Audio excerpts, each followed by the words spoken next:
Dunyoning eng kir va badbo'y odami bu eronlik Amuxadji. U 60 yil davomida biror marta ham yuvinmagan. Uni oldiga umuman yaqinlashib bo'lmaydi, chunki badbo'y hidi odamni mast qilib tashlaydi. Amuxadjidan nega 60 yil davomida biror marta ham yuvinmagansiz deb so'rashganda u shunday javob berdi: agar men tozalikka e'tibor qilsam, juda tez kasal bo'laman va o'zimni keraksiz odam deb his qilaman. Shuningdek, Amuxadji toza narsalarni ham iste'mol qilmaydi, doim kir suv ichadi, achigan va hidlangan narsalarni iste'mol qiladi. U sigaret o'rnida hayvonlarni go'ngini chekadi. Uning eng qiziq tomoni, u hech qachon soch soqolni qaychi yoki shunga o'xshash narsalarda olmaydi. U shunchaki gugurt bilan soch soqolni yoqib yuboradi. Amuxadji xohlaydimi yo'qmi, u dunyodagi eng kir odam hisoblanadi va Ginneslar rekord kitobiga kiritilgan.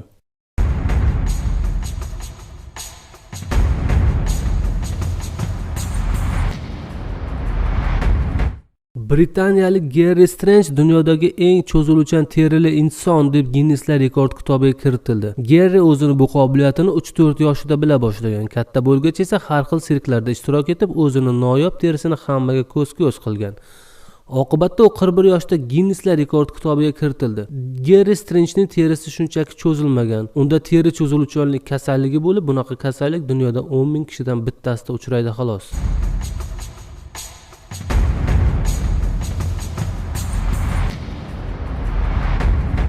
Dunyoning eng bo'yi kichik odami deb nepallik 72 yoshli Chandra Bahodur Dangi topildi. Uning bo'yi atiga 54 sm 6 mm ni tashkil etadi. Shu paytgacha Filippinlik 18 yoshli Junior Billing dunyodagi eng kichkina odam deb hisoblanardi. Uning bo'yi 60 sm ni tashkil etadi. Lekin endi dunyodagi eng kichkina odam deb Chandra Bahodur Dangi hisoblanadi. Chandraga oldin nepalliklar hech qanaqa e'tibor qaratishmasdi. Uni bir kuni Ginneslar rekord kitobiga kirishini hech kim o'ylab ham ko'rmagan edi. Kunlarning birida Chandra betob bo'lib shifoxonaga tushib qoladi va hammasi o'sha kundan boshlanadi.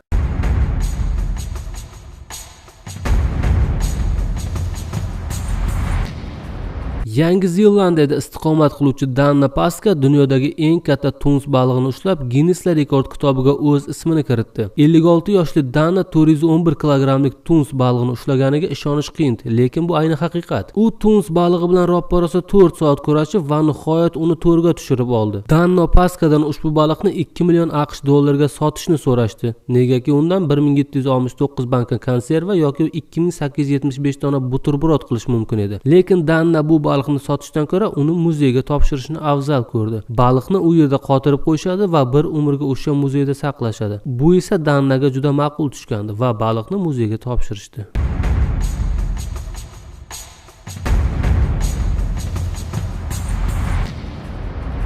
Dunyodagi eng uzun ayol deb xitoylik Jen Jil topilgan. Uning bo'yi 2 metr 48 sm ni tashkil etgan. Jen Jilyan tug'ilgandanoq juda tez o'sa boshlagan. 4 yoshga to'lganda esa uning bo'yi 1 metr 56 sm ni tashkil etgan. Ming afsuski, Jenning suyaklari juda tez o'sib borgani uchun unga yurish va tanada qon aylanish juda qiyinlashib borgan. Shundan so'ng biroz vaqt o'tgach, u atiga 17 yoshda to'lganda bu dunyodan ko'z yumgan. Jen 1964-yilda tug'ilib, 1982-yilda olamdan o'tgan va shu kungacha u dunyodagi eng bo'yi uzun ayol hisoblanadi. Jen agar hayotdan ko'z yummaganda, olimlar yana uni o'sib boraverishini ta'kidlagan edi. Ming afsuski, Jendagi o'sish bu oddiy hol emas, balki bir kasallik edi.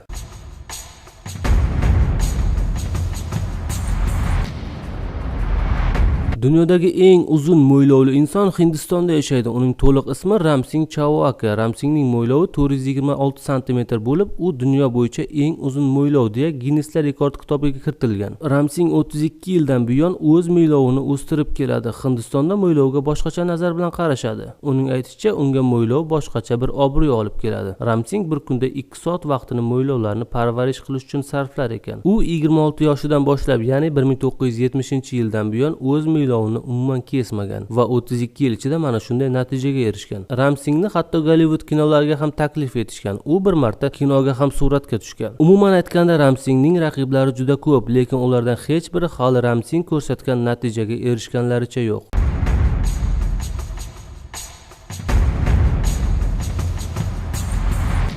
Amerikada istiqomat qiluvchi Bayron Schlenker va uning qizi Emily dunyodagi eng katta til sohiblari deb Ginneslar rekord kitobiga kiritildi. Ularning tili uzunlik bo'yicha emas, balki kattaligi jihatdan dunyo rekordlar kitobiga kiritildi. Bayron Schlenkerning tili eniga 8 cm 6 mm bo'lib, u dunyodagi eng katta til deb topildi va dunyo rekordlar kitobiga yozildi. Bayron Schlenkerning 3 qizi bo'lib, ularning ikkisini tili onasiga tortgan va o'rtanchi qizi Emilyning tili aynan Bayronga tortgan bo'lib, 14 yoshli qizi Emilyning tili 7 cm 3 mm. Bu esa ayollar va o'smirlar o'rtasidagi eng katta til deb topilib, uni ham dunyo rekordlar kitobiga kiritishga sabab bo'ldi.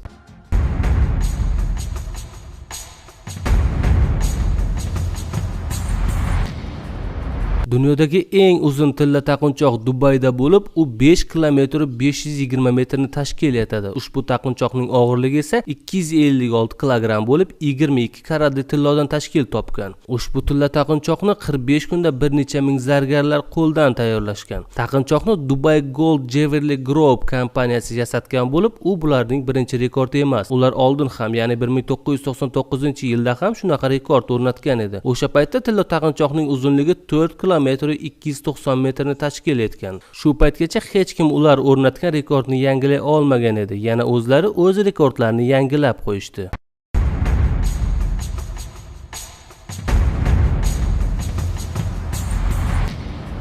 Shu kungacha dunyoning eng uzun inson deb Robert Pershing hisoblanadi. Uning bo'yi 2 metr 72 santimetrni tashkil etgan. Robert Pershing 1918-yili Amerikada katta oilada dunyoga keladi. Robertning 2 yoshdanoq bo'yi juda tez o'sa boshlaydi. Robert 10 yoshga to'lganda esa uning bo'yi 2 metrni tashkil etardi. Robert hech nimaga qaramasdan o'z tengdoshlari bilan maktabda o'qirdi. U o'z tengdoshlari bilan har xil o'yinlar o'ynashga juda ham qiziqardi. Robertning bo'yi uzunligini hisobga olmaganda, u hamma bolalar qatori sho'x va shodon yigit edi. Oradan yillar tez o'tib borardi. Robert 18 yoshga to'ldi. Endi uning bo'yi 2 metr 54 santimetrni tashkil etardi. Og'irligi esa 177 kg. Robert 18 yoshdan so'ng juda mashhur bo'la boshladi. Endi u Amerika yulduzlaridan biri edi. Tez orada oyoq kiyim va uning ustki kiyimlar muammosi hal bo'ldi. Homiylar unga har xil turdagi ust-boshlarni tez-tez sovg'a qilib turishardi. Bu orada Robert har xil sirk yoki shunga o'xshash tomoshalarda qatnasha boshladi va uni yanada ko'proq odamlar ko'ra boshladi. Robert shunchalik mashhur bo'lib ketgandiki, hatto uni ko'rgani odamlar uyiga ham borishardi. Ming afsuski, Robertning hayoti juda qisqa ekan. U 1940-yilning 15-iyul kuni olamdan o'tdi. Dunyoning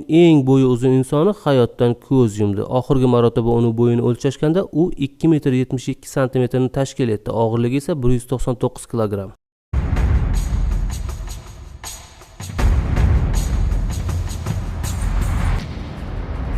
Dunyodagi eng katta labirint Dubayda joylashgan bo'lib, u ko'p qavatli uy yuziga qurilgan. Ushbu inshoot 57 qavat bo'lib, Mozi Tower deb nomlanadi. Inshoot 2012-yil qurib bitkazildi va shu yilning o'zidayoq Ginneslar rekordi kitobiga kiritildi. Ushbu inshoot Alstroman Group arxitektorlari tomonidan qurildi va uning dizayneri Andrew Fisher.